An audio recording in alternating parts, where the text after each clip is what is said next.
Meanwhile, President Trump and the EPA are walking back a landmark environmental decision to regulate greenhouse gas emissions and fight climate change. The endangerment finding served as the scientific and legal foundation for federal regulations of 6 greenhouse gases for more than 16 years. Well, now the president is dismissing concerns about public health and the environment, calling the finding a, quote, giant scam.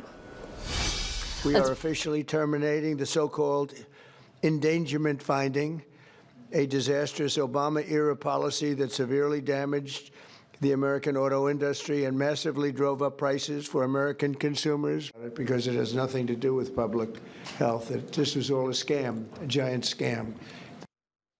You heard the president there calling it a giant scam. For more, we want to bring in Professor of Environmental Law at Columbia Law School, Michael Gerrad.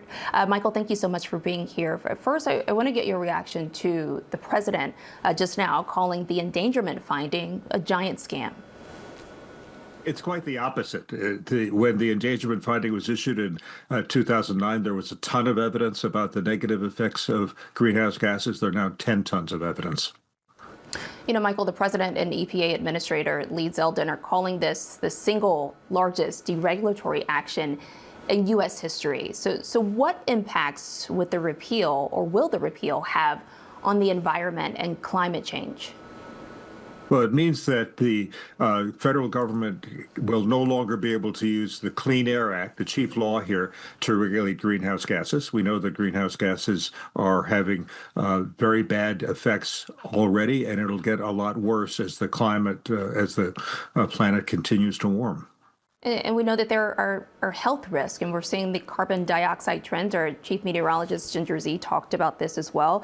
But I want to talk about implications for everyday people, right? We know that Black and brown communities and underprivileged communities face a disproportionate risk of climate change.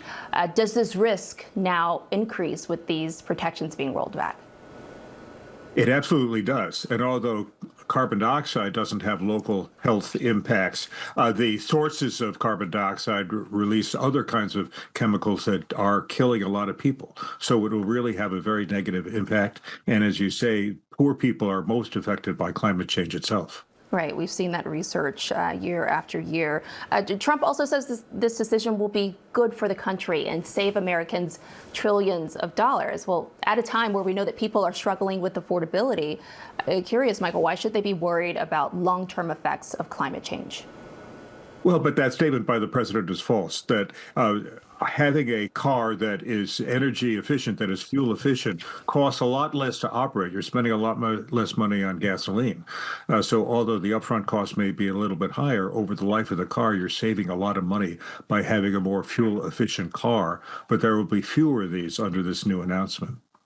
It sure sounds like it. And environmental groups, Michael, are expected to sue to block this move. How do you see that playing out? Yes, I think that very quickly we'll see a number of lawsuits filed in the U.S. Court of Appeals in D.C., but this will probably end up in the Supreme Court, and we'll see how that turns out. And we certainly will. Michael Gerrad, thank you so much for weighing in on this. Thank you.